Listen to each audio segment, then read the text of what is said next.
questions, I think. So, actually, with some, yes, this gentleman first. Yeah. Okay. My name is Joe Velichka, Okay. and I was wondering who has documented and explained the state ratifying conventions? Did John Adams? I mean, I'm sorry, Madison.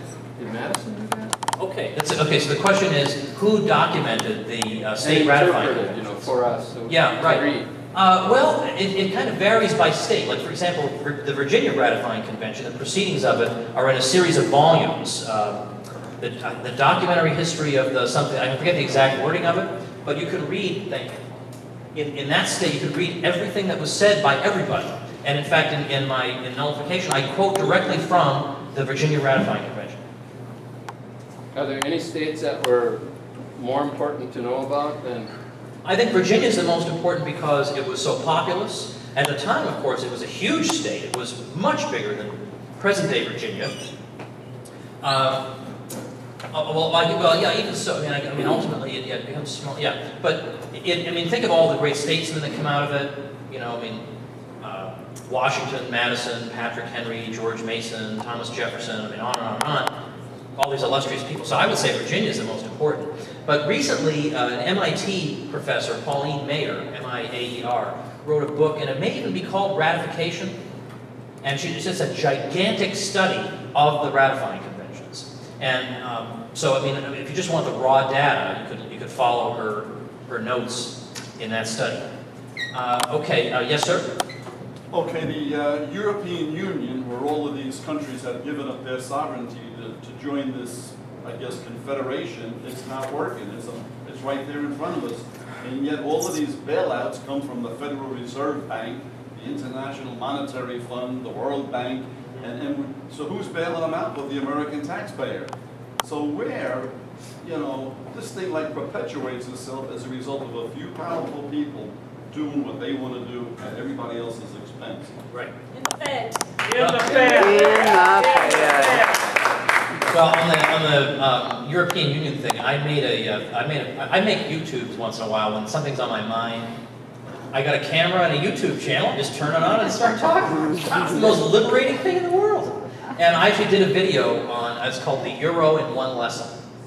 Because I think a lot of Americans are, I mean, I don't know about you, but even though I'm supposed to be interested in this, I just have to force myself to read articles about the euro.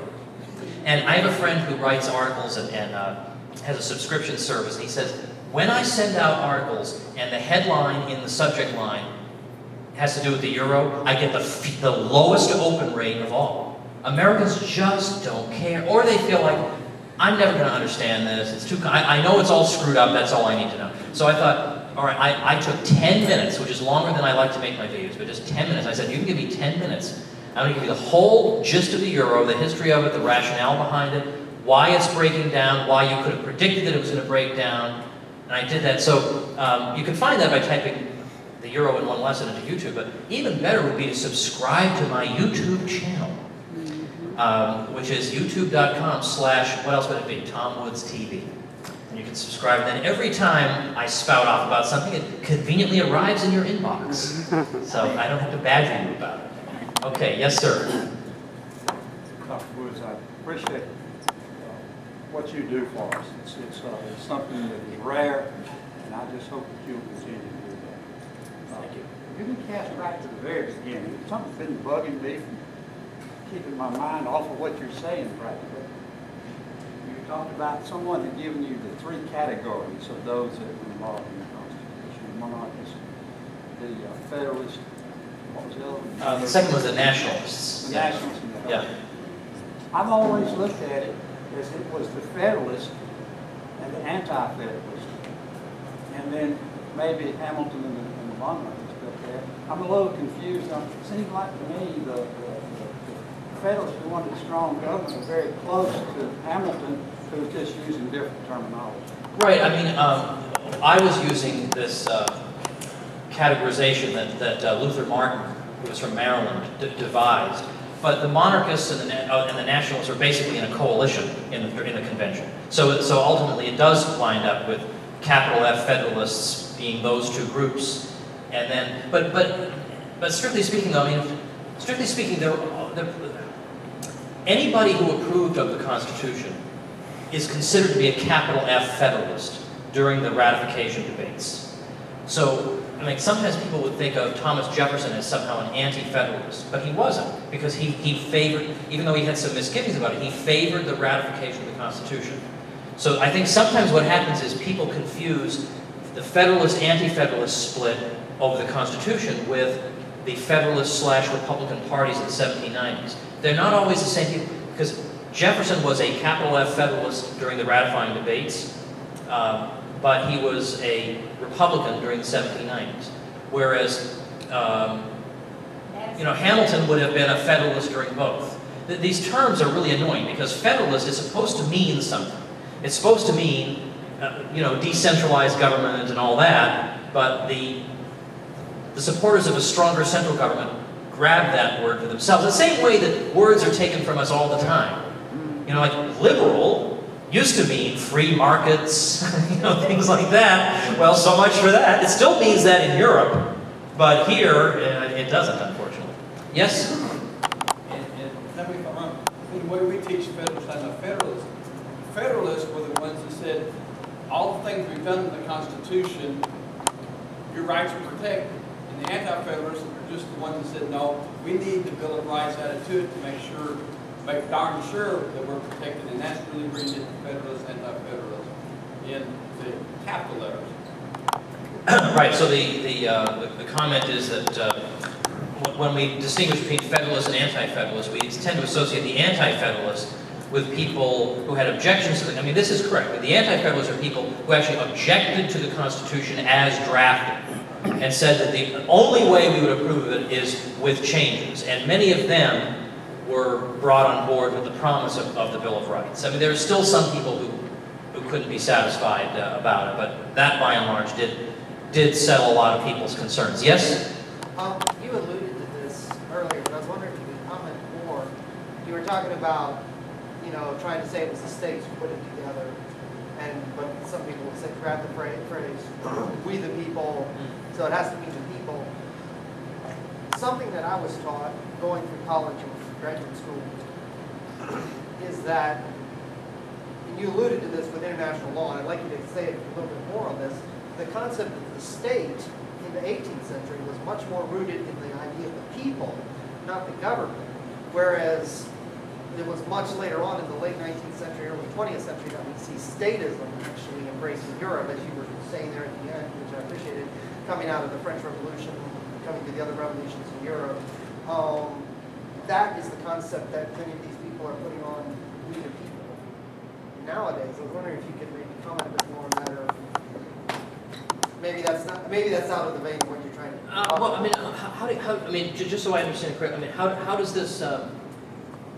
Well, I guess what I'm thinking is in refuting the concept, they say, well, how can you say the states really mean? How can you really say it's the states put it together because it says we the people? Well, it has to refer to we the people, and we're just one giant conglomerate. The states don't mean anything when in fact it was the people of each individual state. Yeah, but to me, I don't even need to go to the example of what people around the world thought of as being a state. I want to stay right in the U.S. Tradition and just say that if the U.S. really had been ultimately made up of just an undifferentiated aggregate of individuals and not made up of distinct communities, then we would have just had the whole country vote on the Constitution.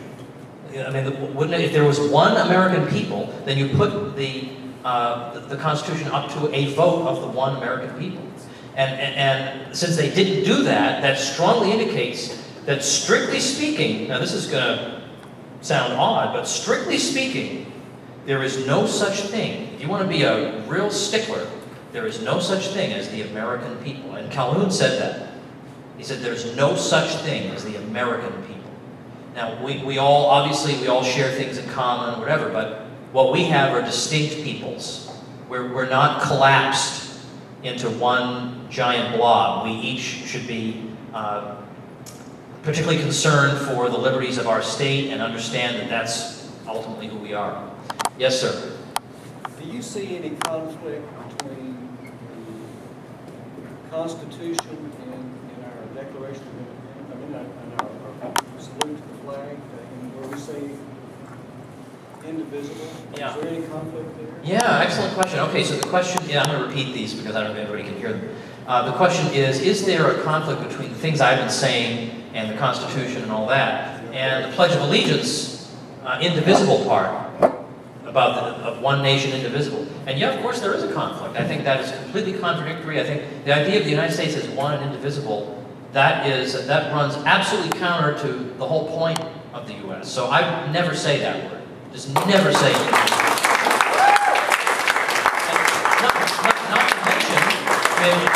Not to mention that the pledge was drafted by a socialist who favors it. But unfortunately, what happens a lot of the time is leftists do these things, and then enough time goes by that the things the leftists do become sort of tradition. So then the conservatives feel like, I gotta stand by this tradition, even though it was invented by a leftist. I mean, like, if you want to be a conservative, it's not just a matter of conserving everything. Right? You want to conserve things that are good. You're like, I don't want to conserve what Lyndon Johnson did. You know, like why would I want to conserve that? I want to smash it, root and branch. I want to take it apart. Yes. This could be a long question, but I want you to just address it quickly.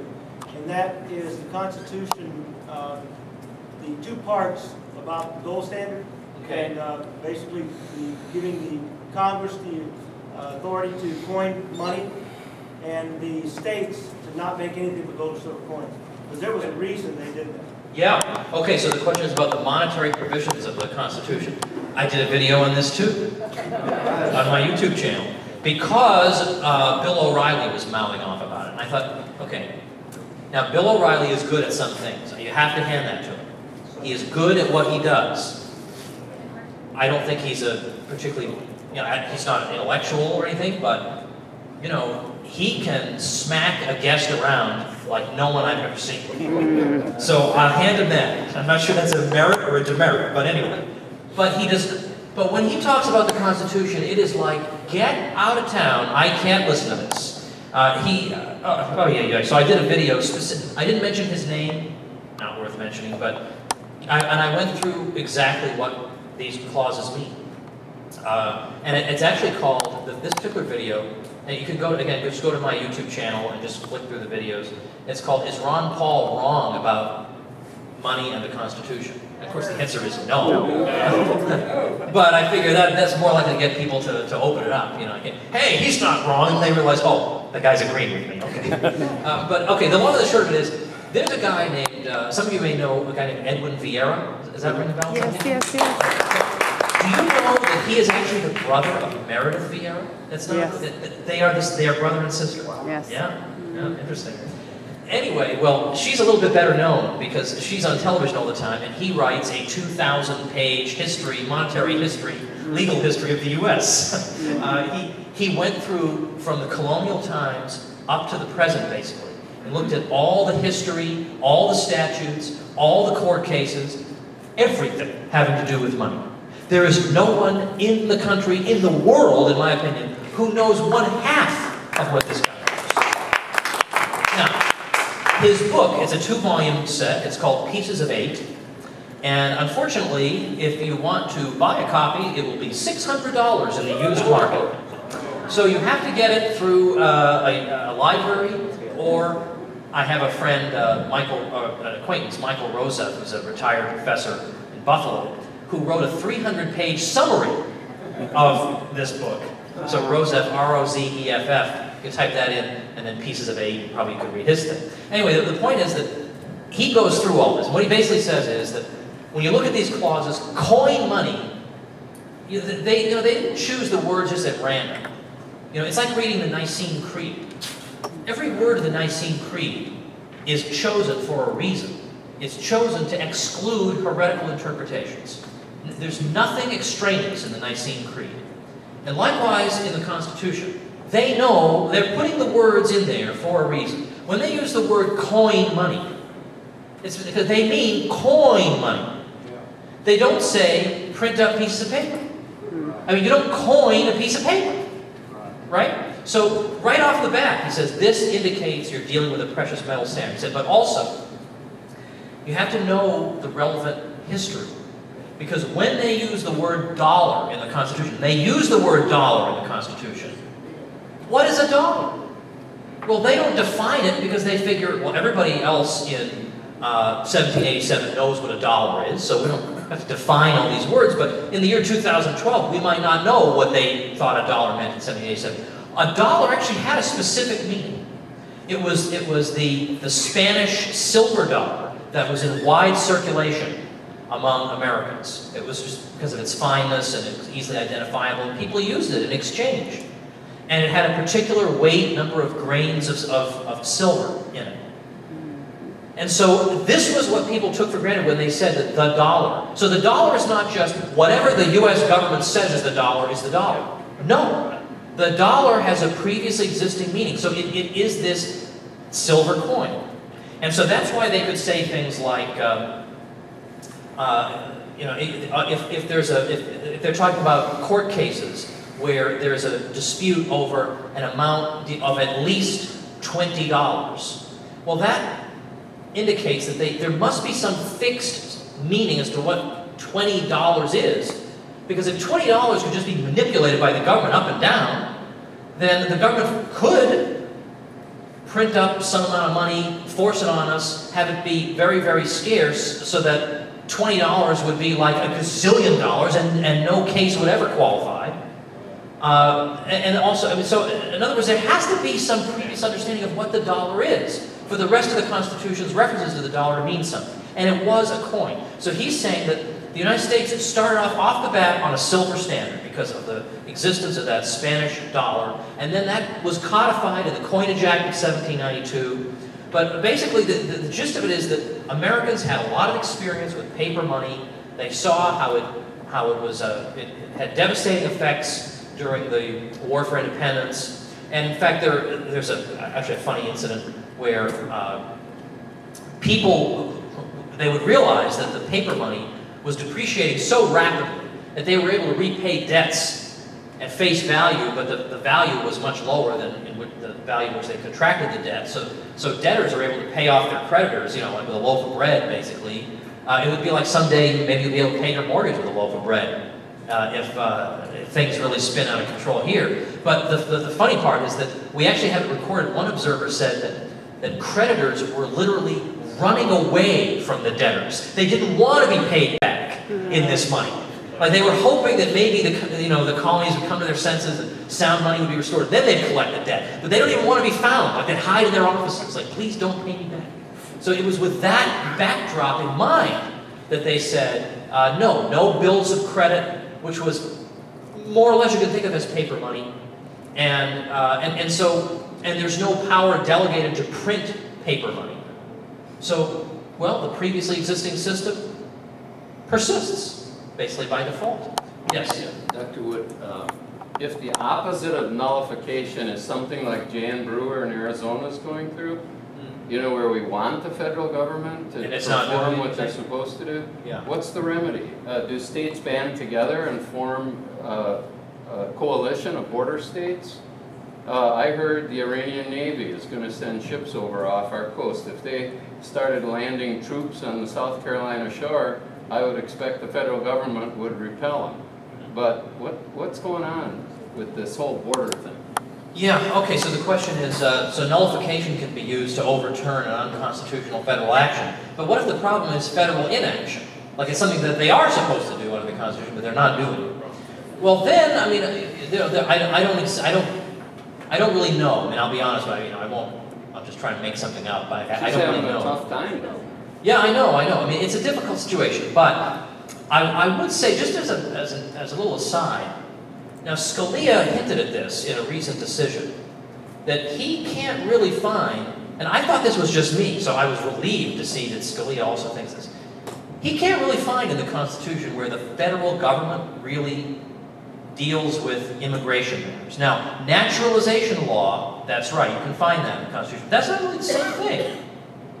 And there's really not much mention of this. So his view, he seemed to be saying that this is really more of a state obligation. Now, of course, try exercising that and see where it gets you. But I thought that was quite an interesting acknowledgement by Scalia. Do you want to add something to this? Yeah, in the Constitution, it says that a state can, if invaded, can protect itself until the federal government comes in. And if they don't come in, you still have that right to protect yourself. The Texas Rangers.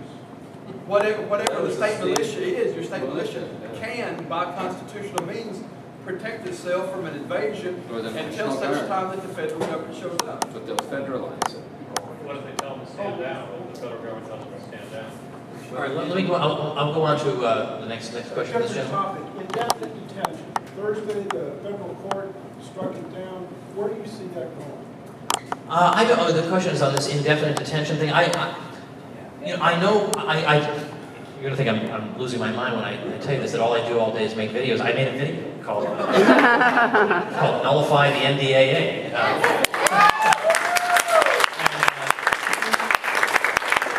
But I haven't followed the data. I have friends who follow this, God bless them, so closely. And because they do, they spoil me. I feel like, well, they'll know what's going on, so I'm going to have to do other things. Like, I have 4 kids. I can't keep up with everything. So I actually don't know what the trend is, but I know that to the extent... Let's just tell you a quick story. When I went up to Iowa in I guess it was January this year, I gave a talk in Iowa, and it was not... My usual crowd is college kids. I mean, I have a very young demographic that seems to respond to me. I mean, it's not entirely college kids, obviously, but I get a lot of them. But when I was up in Iowa, it was mostly older folks and mostly a Tea Party audience. So I sort of thought to myself, well, I bet some of these people are going to feel like, well, the NDAA, that's all just overblown. You shouldn't worry about it. If you're not causing any trouble, you won't get in any trouble. I figured like that would be the attitude. I was so pleasantly surprised when basically everybody in that room was dead set against this thing. Because their view was, look, you know, we got to wage this war on terror, but at some level, we also have to stand up and say enough is enough here. And so that was a good, so to get back to your question, when I see that it's not just, you know, one sliver of the public, you know, like a sliver of the left and a sliver of the right and the libertarians, but also the you know, a good number of these Tea Party folks, like just regular Americans, thought this is just too far. Well, I don't know if that means that you stop it, but it means that it's going to have a tougher road than we might have thought. Yes? Who are your friends that are covering the NDAA and keeping you in the know so we can know? Well, I have oh my gosh, I'm so embarrassed. I'm here, I'm calling him my friend, and I can't remember his last name.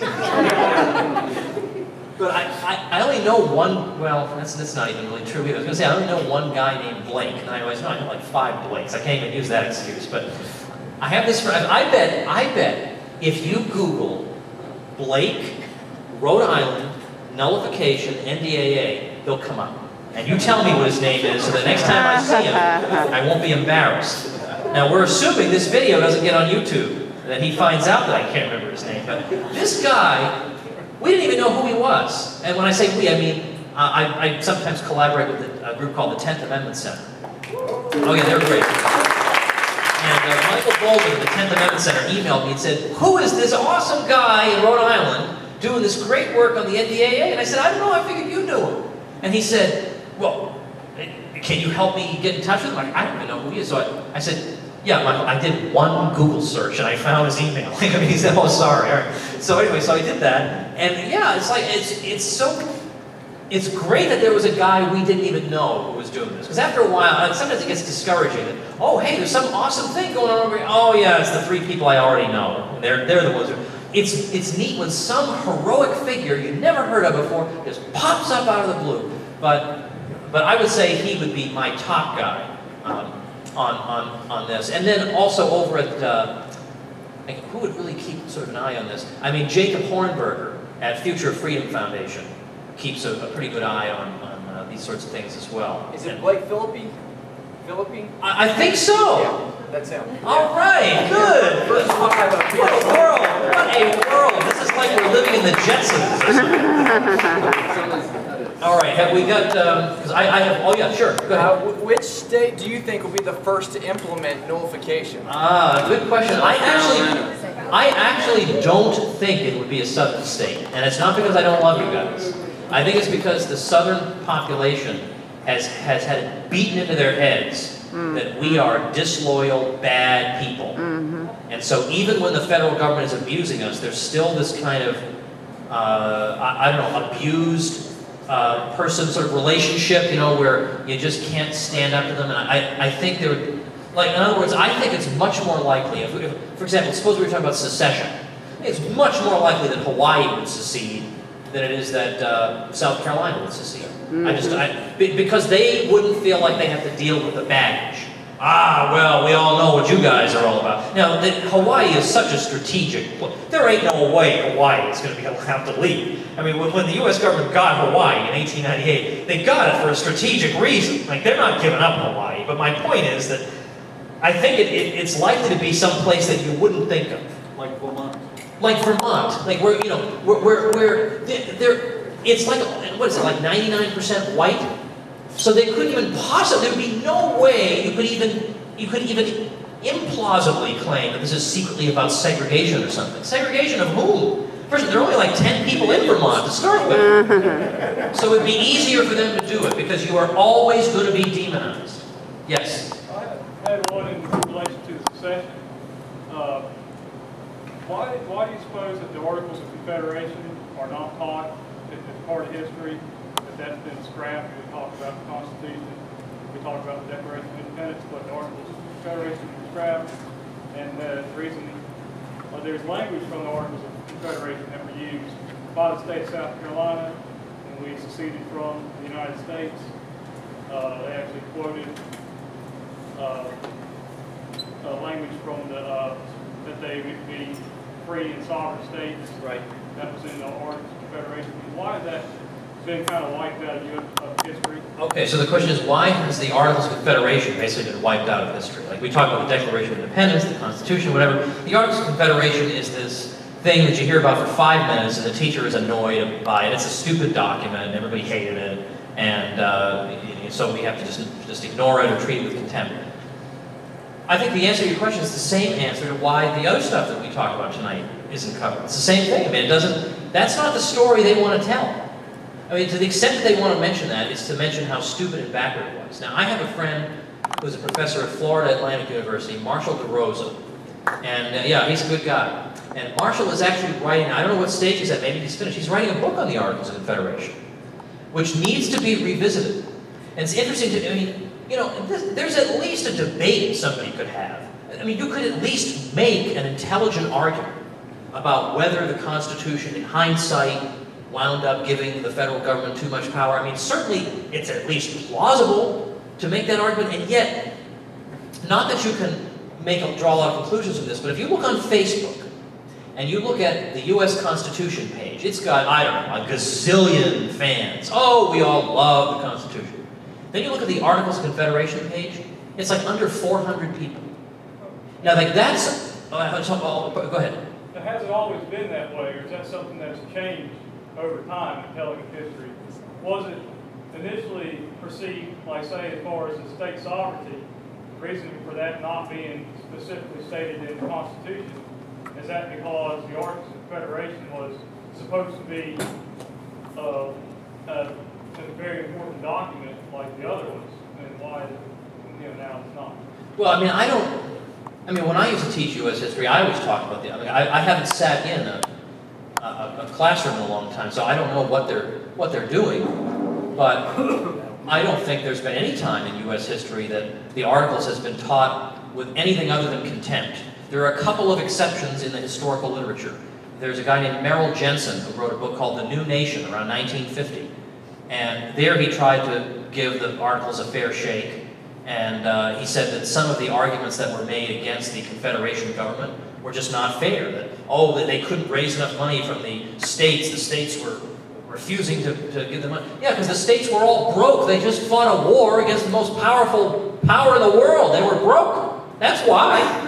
Or the economy was bad, and that's the fault of the... Well, again, you know, there are wartime problems related to the economy, but you can find just as many people at the time saying the economy is booming, the economy is great, but we don't hear those people. We always hear that they've already decided in advance what the narrative is. This thing is backward and stupid. But my point I was trying to make with the Facebook comparison is the fact that it would be like 10 million likes on the Constitution and 400 for the Articles. Now, maybe you might, on balance, wind up saying the Articles, really wasn't suitable and we needed to move away from it. That's fair enough. But I mean, is it so obvious? Is it just so contemptible that it would be like negligible, like zero? I mean, this is like out of Stalin's Russia, where not only the facts, but the interpretation is given to you like it's a fact. It's drilled in your, this was a stupid document. We all write this down dutifully.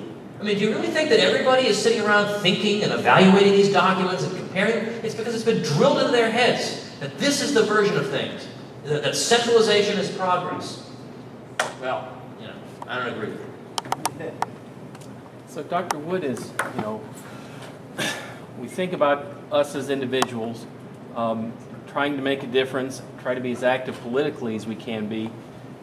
I know for myself, it seemed to me that I have been really gung-ho about the people we send to Washington. And is it possible, and I've always felt also that that's putting many times good men and good women into a cesspool where the odds really are against them. Should we be working a little more within our states to elect politicians that understand nullification and let our state government do the work that we as individuals can't do, where they start bringing the beast under control? Yeah, I mean, I think the short answer is yes. I think that is the way to go. It's so tempting to throw all your energies into the race for U.S. Congress. But, and we overlook what we can do at the local level. There are practical things you can do that can improve your life at the local level. And there are races that can be won on a shoestring because nobody votes in them. Talk about low-hanging fruit. This is just sitting there, but it's not glamorous. So people don't pursue these offices. But we're not in this for glamour. What difference does it make if it's glamorous or not? So yeah, I absolutely think we should do more of that. I mean, even as Gary North says, if all you did was get some position in your local town or your city, and you just simply voted down every single bond issue, that would be a net plus for humanity. You want to do like one more? And then I have like a final 2-minute little spiel I'm going to give you before I head over to my table. I'm going to have such a heavy suitcase heading home. Okay, any other last ideas? Okay, The Creature from Jekyll Island. Okay, so I'm like halfway through this, and I've read a lot of these books, a lot of your books, and I'm looking at this thing that has been perpetuated for so long, and it definitely doesn't look like there's a good ending coming. And yet, it's a building that's on fire, and there's a 6-story building, and we're on the 5th floor. So I'm wondering where we're going to go with this thing, and what can be done, because no one seems to want to touch this thing. It's like a lightning rod. It's more powerful than Congress, the president, anybody else. A lot of these individuals who have all this power are really behind the scenes. So what exactly can be done? Now, in keeping with this train of thought, I was listening to this fractional banking thing, and I told my wife, it's time for us to sell these bonds. We had bonds that were over 20 years old, went down to the bank, we had like 23 of them, and they didn't want to cash all of them the same day. And they said, no, we're only going to do 10. I said, well, I got 23. How come they're over 23 years old? Why can't I have my money? They said, no, come back tomorrow for the rest. So I told my wife, I said, this is an indication of what's going on. And it's kind of scary that most people can't see this. So I know that might be a loaded question, but do you have any good news out of that? Okay, so ultimately it's, we got a train wreck going on here, and is there any good news, or is there any way out of it, and things like that. And I don't think there really is. But, because you're right, I mean, even the people who say they're really going to do something, even if we did what they want, it's still not nearly enough. I mean, things are so, the situation is so bad, the mind can't even comprehend how bad it is. And I am not somebody who is by nature a doomsayer. It's not that, what Woods is always saying that things are going downhill, so you got to take what he says with a grain of salt. That's not true. I'm not that way. But this Lawrence Kotlikoff, you heard this guy? He's a professor at Boston University. He's a guy who every year he calculates the amount of not the budget deficit, or the national debt, but the present value of the unfunded liabilities of the U.S. government, stretched out over the next 75 years. And he finds that it is in excess of, it's well over $200 trillion. Now that, that's not going to be paid. That's just absolutely not going to be paid. There's no way it can be paid. And then meanwhile, the Federal Reserve is just thinks that the way to improve the economy is see if we can get a housing bubble. Right? But let's try and encourage people to borrow more to buy houses. And if we push mortgage rates down, we'll get more people to buy houses. And so that means that anybody who might have been considering buying a house at any time down the road, 5 or 10 years, will now buy those houses right now. So we will get a huge run-up, and we'll get a zip up in housing prices, and then when that demand, artificial demand, is exhausted, then it comes right back down again, and it's the same thing we just did. Mm-hmm. The same thing. I mean, so like that's the best that a Princeton professor can come up with?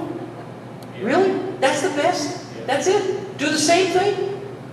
So that's why I don't think. But on the other hand, in a sense, it's kind of liberating to know there's nothing that can be done, because you don't have to put all this burden on yourself. If only I seal more envelopes, and if only I donate more to this candidate. There's no candidate who's even remotely interested in fixing the situation. Not even remotely interested. So ultimately, something big is going to happen. But once that thing happens, then like any bankrupt firm, you pick up the pieces and you move on a new foundation. And that's going to be us. That we're going to hit rock bottom. But that's not necessarily the end. I mean, there are a lot of companies that hit rock bottom, and that was the best thing that ever happened to them. They got rid of all the dead wood. They started fresh. All the entrenched interests were thrown out on their rear ends. Doesn't that sound like a good thing? Yeah. Sounds good to me. I don't fear this. I welcome it. All right, now let me just keep you for 2 brief minutes, if I may make one little pitch to you guys. First of all, I want to thank you for coming out. Not a lot of people say to themselves, well, let's see, it's a Saturday night. I could go listen to a lecture on the Constitution. Or I could go to the... Yeah, that's not really fair. You guys are not. I think you guys are the exceptions here to the rule. So anyway, it's very good of you to do it. But I do want to, now some of you already know this, but you know what, I'm still going to say it anyway. So I just want to tell you what I've been doing, the most recently I've been doing, other than making videos. Well, actually, no, it's the same thing. I made a big bunch of videos, actually, a whole bunch of them. Because I decided all of a sudden, thanks to Gary North, Gary North's a friend of mine. He's the most productive person I know. Now, I knew Murray Rothbard. Murray Rothbard was more productive than Gary North. But that's not fair. It's not a fair comparison. All right, so Gary North writes 4 articles a day for his website, GaryNorth.com. 4 articles a day. Then he started a website, which is now going way up through the ranks, called TeaPartyEconomist.com. He writes 5 articles a day for that site. And meanwhile, he is putting together and finally doing the last bit of work on his 25-volume economic commentary on the Bible. He's gone through all the books of the Bible that have anything whatsoever remotely to do with money, property, exchange, capitalism, whatever. And he's done an exegesis of all of it. And it's taken him since 1973. And he just finished it. Wow. So then he says, now the only thing that remains for me is I have to make about 2,000 videos. And that's, now he's 70, he just turned 70. So he's writing 9 articles Monday through Friday, 4 articles on Saturday, and he's doing this. And he's also doing a book on free trade. Like, okay, I can't keep up with that guy. I surrender. I give up. There's no way. But I don't rebuke myself for this, right? I'm just not cut out for that. I try to be as productive as I can. I can't do that. But he said to me one day, so what do you do? You know, hey, you have built up like a little bit of a following. Why don't you like do something? What do you mean do something? I write books. I do public speaking. What are you talking about? Well, do something with what you've got. He says, what have you got? He says, you can teach things. That's the thing you have. So you got to ask yourself, you got to do a list in your mind. What are the things that I can do? And I will admit, one thing I can do is explain things. is I always think, the reason I've gotten good at explaining things is that I think to myself, what was the thing that I didn't get when I was trying to understand this? And that I wish, if someone had just explained it to me this way the first time, I would have gotten it. I just tell people it that way the first time. So like I used to tutor math in high school. And they used to send me the most hopeless athletes who were on the verge of being kicked off the team. And they would say, please, Woods, you've got to just teach them this stuff. And I did it. And because and they would say to me, well, gee, if only my teacher had explained it that way, I would have gotten it. And, well, you know, I'm a geek and I have no social life. I get good at this stuff, so don't sweat it. So he said, all right, so you can explain things. So why don't you do, like, and he's trying to give me hints, like, so what could you do with that? You can explain things. What could you do with that? So then I realized, well, I mean, I also know American history. Ah, okay, now you're getting warmer. Maybe you could teach American history. Maybe you have people who would be interested in learning it from somebody like you. Maybe. I can explain it too. So I thought, that's what I'm going to do. Because instead of just sitting around frustrated all the time that the universities are full of charlatans, nothing I can do about that. Why worry about something I couldn't possibly fix if I had 10 lifetimes? Instead, I build my own thing. Instead of trying to fix their corrupt thing, I just build my own thing. So I started a little project here where I'm teaching U.S. history, and I have my friend Kevin Gutzman and Brian McClanahan, and they're also, they're great at the earlier parts of U.S. history. We're teaching U.S. history online. And you don't have to wait until 5 o'clock for us to come on. You watch it whenever you're ready. It's already there. Whenever you want. If you want to watch at 3 in the morning, go ahead. I'll be sleeping. You can go ahead and watch. Or if you don't want to watch, you can listen in your car, whatever. So we did that. Then I got a guy to teach Western civilization. So he did 84 lectures on the history of Western civilization, from antiquity all the way up through 20th century, the world wars, up to the present. Wow, that is one seriously good friend. Willing to do that, so he did that. I paid him for this, by the way. I'm not a cheapskate. I did pay for that service. So then I thought, well, I also want to teach people economics, but I'm not technically an economist. I'm just some schmo when it comes to economics. So I got the guy who, how long have I known this guy? Jeff Herbert. I've known him for 20 years. I've been asking him questions for 20 years, and he has never once said, I just don't know the answer to that, sorry. Not once in 20 years. So I thought, okay, you can't beat him, join him. I said, how would you like to teach economics for me? And again, people can learn this stuff. Because you think to yourself, there's so much I want to know, but I don't have the time. But you're driving around getting milk, aren't you?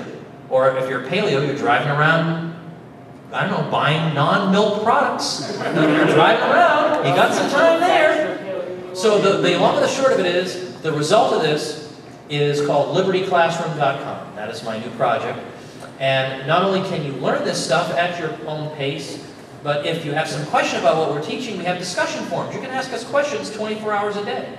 You're not going to get an answer at 3 in the morning, but you can ask it if you want. And we've got people from all over the world now who are students of this thing, and just whatever you want.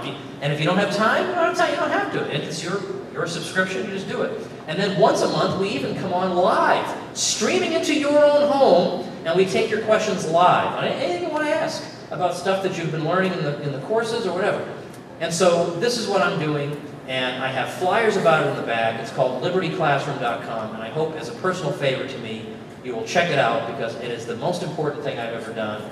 And the idea of it is to get people this knowledge, and also to help, you've got a high school student, you've got a college kid who's going to be brainwashed by his professor. You can inoculate your student, you can inoculate yourself. You can arm yourself so that when you're confronted by these bad guys, you'll be able to just demolish them. Politely, but firmly. And so anyway, that's my spiel, and thanks for being here.